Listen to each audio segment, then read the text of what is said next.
अस्सलाम वालेकुम दोस्तों, कैसे हो आप लोग।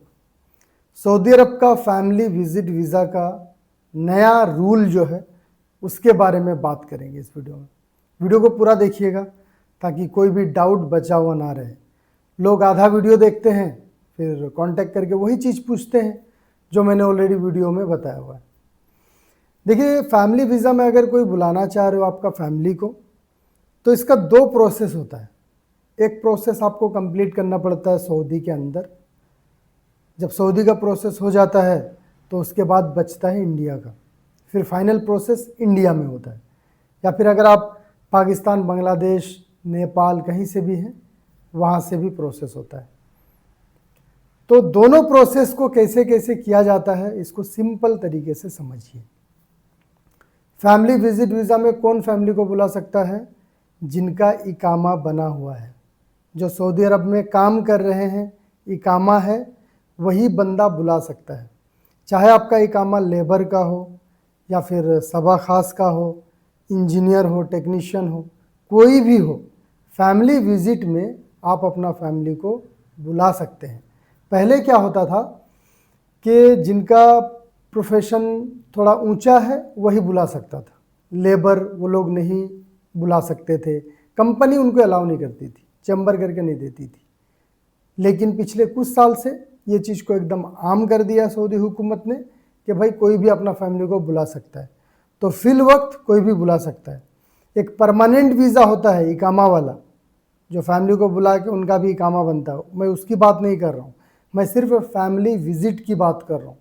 वो रेसिडेंट वीज़ा होता है, वो वीज़ा अलग है, उसका भी वीडियो है मेरे चैनल पे, आप लोग देख लीजिएगा या फिर वेट कीजिए, उसका एक रिसेंट का वीडियो में पब्लिश करूँगा बहुत जल्द। तो फैमिली वीज़ा में कोई भी इकामा होल्डर अपना फैमिली को बुला सकता है। इकामा उनका वैलिड रहना चाहिए, ऐसा नहीं कि इकामा एक्सपायर है और वो फैमिली वीज़ा अप्लाई कर रहा हो। इकामा कितना दिन वैलिड रहना चाहिए? मेरा एक्सपीरियंस 15 दिन, 1 महीना भी अगर वैलिड है इकामा तो आप फैमिली वीज़ा अप्लाई कर सकते हो, बुला सकते हो। भाई किसको किसको बुला सकते हैं फैमिली वीज़ा में? पहले जो है ना, फैमिली वीज़ा में दोस्त का भी वीज़ा अप्रूव होता था, लेकिन धीरे धीरे हालात टाइट हो गए। इस वक्त अभी जो अपडेट है, सिर्फ आप अपना ब्लड रिलेशन में, जो आपका क्लोज रिलेशन में आते हैं, उन्हीं को बुला सकते हो। जैसे फॉर एग्ज़ाम्पल आप वहाँ पे काम कर रहे हैं, आप अपने माँ बाप को बुला सकते हैं, आप अपने वाइफ और बच्चों को बुला सकते हैं, आप अपने भाई बहन को बुला सकते हैं। लेकिन भाई बहन से दूर अगर जाइएगा, भांजा भांजी या भतीजा भतीजी, तो फिर उनका वीज़ा अभी रिजेक्ट हो रहा है। ये अभी का मैं सूरत हाल बता रहा हूँ आप लोगों को। तो इस वक्त जो आपका ब्लड रिलेशन में है उन्हीं का अप्लाई कीजिए, अप्रूव हो जाएगा। अब इसका प्रोसेस जानते हैं कि करना क्या। करना कुछ भी नहीं है, आपको पहले तो अपना मोबाइल में नफ़ात एप्लीकेशन डाउनलोड करना है। नफ़ात में रजिस्ट्रेशन कीजिएगा। पहले अबशर से लॉगिन होता था, अबशर आईडी पासवर्ड का, यूज़र आईडी पासवर्ड से, वो सिस्टम को हटा दिया पिछले 1-1.5 साल से सऊदी हुकूमत ने। अब मोफ़ा का वेबसाइट में जाइएगा, मोफ़ा का वेबसाइट में जाने के बाद इकामा नंबर दीजिएगा। इकामा नंबर जैसे ही दीजिएगा, नफ़ात में एक नोटिफिकेशन जाएगा कि क्या आप मोफ़ा का वेबसाइट में लॉगिन कर रहे हैं फैमिली वीज़ा अप्लाई करने के लिए। आप यस कीजिएगा। वहाँ पे एक कोड जाता है, एक्चुअली वो कोड को वेरीफाई कीजिएगा। जैसे वहाँ पे लिखा रहेगा 54, तो 54 ओके। फिर आप लॉगिन कीजिएगा। लॉगिन होगा मोफ़ा में, आपका पूरा प्रोफाइल दिखेगा मिनिस्ट्री ऑफ फॉरेन अफेयर्स का वेबसाइट में। आप कौन सा कंपनी में काम करते हो, आपका मोबाइल नंबर, आपका मेल आईडी, सब कुछ। अगर वो नहीं रहेगा, वो सब को अपडेट करना होता है। फैमिली वीज़ा कैसे अप्लाई करते हैं, इस पर मैंने अलग से वीडियो बनाया हुआ है कि कैसे कैसे भरना है। पूरा डिटेल वहाँ पे भरना होगा कि आपका फैमिली मेम्बर का पासपोर्ट का डिटेल फिल कीजिए, किसको आप बुला रहे हो। अगर मान लीजिए आपका वाइफ है, तो वाइफ का पासपोर्ट के अकॉर्डिंग पूरा डिटेल डालना है, उनका नाम, date of birth, passport validity, फिर वीज़ा स्टैंपिंग कहाँ से होगा वो भी वहाँ पे डालना होता है। अब वीज़ा स्टैंपिंग को लेके लोगों में डाउट भी है, कुछ लोगों को पता भी नहीं है। वीज़ा स्टैंपिंग पहले डायरेक्ट कॉन्सुलेट से होता था, एम्बेसी से होता था। कोई एजेंट को दे दिए, वो लोग स्टैंपिंग करा देते थे। लेकिन पिछले 1.5-2 साल से इस नियम में भी बदलाव किया सऊदी हुकूमत ने। अब क्या होता है, वीएफएस को हायर कर लिया उन्होंने, वीएफएस के साथ में कॉन्ट्रैक्ट कर लिया सऊदी हुकूमत ने। वीएफएस को रखा है वो लोग एप्लीकेशन बनाने के लिए। अब कोई भी वीज़ा लगेगा, जाइए वीएफएस में, सारा डॉक्यूमेंट वहाँ पे दीजिए, फिर वो लोग मोफा क्रिएट करेगा आपका, फिर वो आगे फॉरवर्ड करेगा एम्बेसी में, तब जाकर के आपका वीज़ा लगेगा। ये प्रोसेस है। अब देखिए, हमारा 2 कॉन्सुलेट है इंडिया का, एक दिल्ली और एक मुंबई। इसको मिशन के नाम से भी जाना जाता है, एम्बेसी के नाम से भी जाना जाता है। अगर आप दिल्ली सेलेक्ट करोगे, जब फॉर्म भरोगे फैमिली का अप्लाई करने के लिए, उस समय दिल्ली अगर सेलेक्ट किए तो आपको मिलेगा 4 ऑप्शन स्टैंपिंग करने का वीएफएस के थ्रू। दिल्ली के अंडर आता है 4 वीएफएस, दिल्ली, लखनऊ, पटना, कोलकाता। ये 4 वीएफएस दिल्ली का है। नॉर्मल सबमिशन यहाँ से। अगर वहाँ पे मुंबई सेलेक्ट कर लिया तो मुंबई के अंडर में आता है मुंबई, हैदराबाद, अहमदाबाद, साउथ का जितना भी है वो सब मुंबई के अंडर, चेन्नई, बेंगलुरु, सब मुंबई के अंडर। मुंबई में ज़्यादा वीएफएस है, कोलकाता, दिल्ली में कम है। तो जब आप फैमिली वीज़ा अप्लाई करिएगा ना, उस समय ये भी ध्यान रखिएगा कि आपका वीएफएस कहाँ है। जैसे मैं जमशेदपुर का हूँ, तो हमारा करीब पड़ेगा या तो कोलकाता या पटना, तो मैं वहाँ पे दिल्ली सेलेक्ट करूँगा। अगर मैं मुंबई कर लिया तो मुझे दिक्कत होगी, दूर जाना पड़ेगा। तो आप भी देख लेना आपका करीब में कौन सा वीएफएस है। आप लोग अगर मुंबई से हो तो मुंबई सेलेक्ट करना, अगर लखनऊ से हैं तो आप दिल्ली सेलेक्ट कर लीजिएगा, लखनऊ या दिल्ली से आप कर सकते हैं। ये चीज़ ध्यान रखिएगा, बहुत लोग ये चीज़ को नहीं जानते, मिस्टेक कर रहे हैं, इसलिए मैं बोलता हूँ वीडियो को पूरा देखिए। अब ये प्रोसेस पूरा कंप्लीट हो जाएगा, फॉर्म भर लेंगे, फॉर्म भरने के बाद एक पीडीएफ बनेगा, पूरा डिटेल जो आप भरोगे ना उसका एक पीडीएफ आएगा, प्रिंट कर लेना। प्रिंट करके उसको आप अपने कंपनी में एचआर को दे दीजिए कि ये देखिए मेरा एप्लीकेशन, मैं फैमिली को बुला रहा हूँ, आप इसको चेंबर करा दीजिए। वो चेंबर करेगा। जो डोमेस्टिक वर्कर है, सभा खास वाले, हाउस ड्राइवर, वो लोग का चेंबर नहीं होता है, वो लोग का तस्दीक होता है, कफिल करेगा। कफिल जो है बस तस्दीक कर दिया, अप्रूव हो गया। अब कंपनी में जब चेंबर होगा, चेंबर का कितना चार्ज है? 35 रियाल चार्ज है। कोई भी चेंबर कराते हैं ना डॉक्यूमेंट पे, मिनिस्ट्री ऑफ चेंबर का चार्ज है 35 रियाल। किसी किसी का कंपनी चेंबर नहीं करता है, करने नहीं खोजता है, बोलता है बाहर से करा लीजिए। क्या बाहर से हम लोग करा सकते हैं? करा सकते हैं, बाहर से भी होता है। लेकिन अभी के टाइम में मैं नहीं इसका सर्विस दे रहा हूँ, नहीं तो मैं भी इसका सर्विस देता था। अभी नहीं दे रहा हूँ, क्यों? लेट हो रहा है, रिजेक्शन का भी चांस है, फालतू में लोगों का पैसा का नुकसान हो सकता है, और इसका चार्ज भी ज़्यादा लगता है। बाहर से कराइएगा ना 1000, 1200, 800, 700 रियाल लगता है भाई। ये 35 रियाल के चक्कर में लोगों का इतना खर्चा होता है। अब चेंबर जब हो जाएगा, आपको ट्रैक करना है, वहाँ पे दिख भी जाता है कि चेंबर हो गया, ऑनलाइन जब देखोगे। जब अप्रूव हो जाएगा चेंबर से, वीज़ा डॉक्यूमेंट लिख के आएगा। वीज़ा डॉक्यूमेंट लिख के आया मतलब सऊदी का सारा प्रोसेस कंप्लीट कर लिया आपने। एक और बात, जो फॉर्म आप लोग भरिएगा ना, कोशिश कीजिएगा वो अरबी में भरने का। जो फैमिली का डिटेल डालिएगा मोफा में, वो पूरा अरबी में भरिए फॉर्म। इंग्लिश में भरने से रिजेक्शन आता है। ये मेरा पर्सनल एक्सपीरियंस, कई साल का मैं बता रहा हूँ। अरबी में भरिए, जल्दी अप्रूवल भी आता है, रिजेक्शन का चांस भी कम है, नहीं होता है, रेयर ही होगा।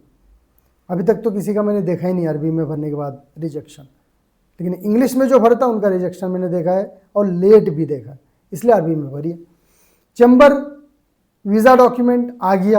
अब क्या करना है? स्टैंपिंग के लिए आपको कदम आगे बढ़ाना है। अब स्टैंपिंग के लिए पहले से आप लोग तो प्लान कर लिए होंगे कि मेरा भाई लखनऊ से करना है या कोलकाता से या मुंबई से, उसी के अकॉर्डिंग आपने वीज़ा निकाला है। अब अपना फैमिली को अपॉइंटमेंट लेके भेजना है वीएफएस में। वीएफएस में एक अलग ही झमेला, पहले अपॉइंटमेंट लीजिए, जो डेट मिला और टाइम, वो डेट में आप जाइए वीएफएस और जाके सारा पेपर वहाँ जमा कीजिए, पैसा भी वहीं दीजिए, तब जाके वीज़ा लगेगा। क्या क्या पेपर लेके जाना है ध्यान से समझिए। फैमिली वीज़ा में नाम सबका एक्यूरेट रहना चाहिए एक दूसरे का पासपोर्ट पे। जैसे अगर कोई मान लो हस्बैंड वाइफ को बुला रहा, तो हस्बैंड वाइफ का नाम सेम सेम ही रहना चाहिए दोनों का पासपोर्ट में। अगर नहीं है नाम एक दूसरे का पासपोर्ट में, तो इस वक्त मैरिज सर्टिफिकेट लग रहा है। मैरिज सर्टिफिकेट आप बना लीजिए, निकाहनामा नहीं, जो हमें हमारा मदरसे से मिलता है वो नहीं, जो स्टेट गवर्नमेंट की तरफ से मिलता है वो मैरिज सर्टिफिकेट बना लीजिए और उसको एपोस्टाइल करा लीजिए या सऊदी एम्बेसी से अटेस्टेड करा लीजिए, वो आपको लगेगा अगर नाम नहीं है तो। हालांकि पहले बिना नाम का भी अप्रूवल आता था, लेकिन अब जो है वीएफएस ने भी ड्रामा स्टार्ट कर दिया है और कई बार कॉन्सुलेट भी मेल देता है, इसलिए मैरिज सर्टिफिकेट बना के उसको अटेस्टेड कर लीजिए। अगर इसका सर्विस चाहिए ना, किसी को अटेस्टेड करना है, तो ये इसका सर्विस हमारे पास है, कांटेक्ट कर सकते हो आप लोग। फैमिली वीज़ा का पूरा ही सर्विस है, अगर किसी को चाहिए तो कांटेक्ट कर लीजिएगा। पहले ध्यान से समझ लीजिए, अगर आप लोग खुद कर पाइएगा तो अच्छी बात है। अगर मान लो कोई हस्बैंड अपने बच्चों को बुला रहा, बच्चों का पासपोर्ट में थोड़ा बहुत नाम इधर उधर है, थोड़ा बहुत माइनर। जैसे आज मैंने देखा दिलीप कुमार प्रसाद, एक बंदा है जो अपने वाइफ और बच्चों को बुला रहा, क्या नाम है, दिलीप कुमार प्रसाद, लेकिन उनके बच्चों का पासपोर्ट पे है दिलीप प्रसाद, वाइफ का पासपोर्ट पे भी है दिलीप प्रसाद, कुमार नहीं है, लेकिन उनके पासपोर्ट में कुमार है। तो क्या दिक्कत होगा इसे में? दिक्कत नहीं होता है। टू बी ऑनेस्ट, कॉन्सुलेट को, एम्बेसी को कोई दिक्कत नहीं है, ये मान लेते हो लोग, एक्सेप्ट भी हो जाता, वीज़ा भी लगेगा, रिजेक्ट भी नहीं होगा। लेकिन अभी भाई वीएफएस वाला ड्रामा करता है, प्रॉब्लम यही है। वीएफएस वाला बोलेगा हम मुफाई नहीं बनाएंगे, आपका एक्सेप्ट ही नहीं करेंगे, ये बराबर करके आओ, पैसे थोड़ा ज़्यादा दे दो वीएफएस को, फिर वो लोग बना देगा, फिर सब सही हो जाएगा, कोई दिक्कत नहीं। कई बार जो अच्छे लोग होते हैं वीएफएस में, वो लोग अंडरटेकिंग लेते हैं। अंडरटेकिंग मतलब आपका रिस्क, एक पेपर बनाते, साइन करवाते कि इनकेस अगर वीज़ा रिजेक्ट हुआ तो आप मसूल। मैंने आपको बताया था सब कुछ, तो आप वहाँ पे साइन कर दोगे ना, तो प्रोसेस वो लोग कर देते हैं, और अभी तक रिजेक्ट किसी का हुआ नहीं, लग जाता है वीज़ा। तो नाम बराबर रखिएगा। जब फैमिली को वीएफएस आप भेजिएगा, अपॉइंटमेंट ले लिए, डॉक्यूमेंट ये सब रेडी रखिएगा। जिनका वीज़ा लगना है उनका ओरिजिनल पासपोर्ट, अगर पहले का कोई पासपोर्ट है री इशू हुआ है तो दोनों पासपोर्ट ले लीजिएगा। बच्चों का पासपोर्ट सेम ऐसे ही, photo passport size white background का रिसेंट का फोटो चाहिए, 3-4 पीस करके फ़ोटो भी ले लीजिएगा। और फोटो में फेस जो है ना आपका 80% दिखना चाहिए। कई लोग का कान ढका के फ़ोटो रहता है, एक्चुअली मुस्लिम लोग हिजाब में, लेडीज़ लोग, कान भी दिखना चाहिए, फेस आपका 80% दिखना चाहिए। इस तरह का फ़ोटो आपको लेके जाना है। आपका हस्बैंड का इकामा ले लीजिएगा, उनका पासपोर्ट कॉपी भी ले लीजिएगा, और सबका अलग अलग एक एक फ़ाइल बना लीजिएगा। जैसे वाइफ है, वाइफ का एक अलग फ़ाइल बना, बच्चों का एक अलग, और भी अगर बच्चे उसका भी अलग, सारा डॉक्यूमेंट को अकॉर्डिंगली जो है ना आप लोग अरेंज कर लीजिएगा। और पैसा लगेगा नॉर्मल 15,000 तक मान के चलिए, मैं थोड़ा ज़्यादा ही बोल रहा हूँ, 200-500 रुपये, 15,000 यूजुअली 13,000-14,000 तक लगता है, लेकिन 15,000 मान के चलो नॉर्मल एक आदमी का लगेगा।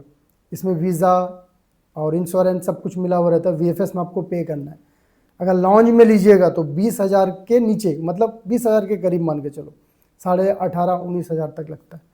तो आप लोग नॉर्मल ही लीजिएगा, लॉन्ज में मत लेना, दोनों में कुछ अलग है नहीं। लॉन्ज में खाली हो सकता है आपको कॉफ़ी मिलेगा या फिर भीड़ भाड़ नहीं रहेगा, नॉर्मल में थोड़ा भीड़ भाड़ रह सकता है, बहुत ज़्यादा नहीं, थोड़ा बहुत। फिर आप जाके भाई फिंगर दीजिएगा, फिंगर होने के बाद पासपोर्ट लोग जमा करेंगे, फिर आपका वीज़ा लग के आएगा। ये सबको ऑनलाइन भी आप ट्रैक कर सकते हो। कैसे ट्रैक करना है ये सब पे अलग वीडियो बना हुआ है। बहरहाल यही प्रोसेस है फैमिली वीज़ा का, फिर वीज़ा लग के आएगा। अभी दिल्ली से वीज़ा नहीं लग रहा तो दिल्ली से कोई अभी अप्लाई मत करना, अभी मुंबई से करिए, मुंबई से वीज़ा लगेगा। कुछ लोग सोच रहे होंगे कि हम लोग तो दिल्ली के करीब में हैं, मुंबई कैसे करें। तो देखिए इसका कैसे होगा ना कि आप मुंबई कर लीजिए और दिल्ली के अंडर जो वीएफएस है वहाँ पे जाके लॉन्ज में सबमिशन कर लीजिए। लॉन्ज में कीजिएगा ना एक्स्ट्रा पैसा देके, तो लोग उसको मुंबई में एक्सेप्ट कर लेंगे। फिर आप अपना फैमिली का वीज़ा प्रोसेस कर सकते हो मुंबई से, दिल्ली में रह के भी। या फिर जो मुस्लिम्स है वो लोग भाई आप उम्रा ही वीज़ा ले लीजिए, क्योंकि आपको अभी सिंगल एंट्री वीज़ा मिल रहा है। एक और बात मैं बताना भूल गया, जब वीज़ा अप्लाई करोगे पहले ऑप्शन मिलता था सिंगल या मल्टीपल, क्या चाहिए आपको, लेकिन अभी वो ऑप्शन ही हटा दिया। अभी ये डिसाइड करेगा एम्बेसी, जब वीज़ा लगने जाएगा वीएफएस भी डिसाइड नहीं करेगा, जब आप अपॉइंटमेंट लीजिएगा उस समय भी डिसाइड नहीं होगा, एम्बेसी में डिसाइड होगा कि आपको वीज़ा मिलना क्या है। सिंगल मिलेगा, मल्टीपल मिलेगा, 30 दिन का मिलेगा, 90 डेज का मिलेगा, यानी सारा चीज़ अब डिसाइड करेगा एम्बेसी। तो भाई ये है प्रोसेस करेंट का फैमिली वीज़ा का। उम्मीद करूंगा अगर वीडियो पूरा देखे हैं सारा डाउट आपका क्लियर हो गया होगा।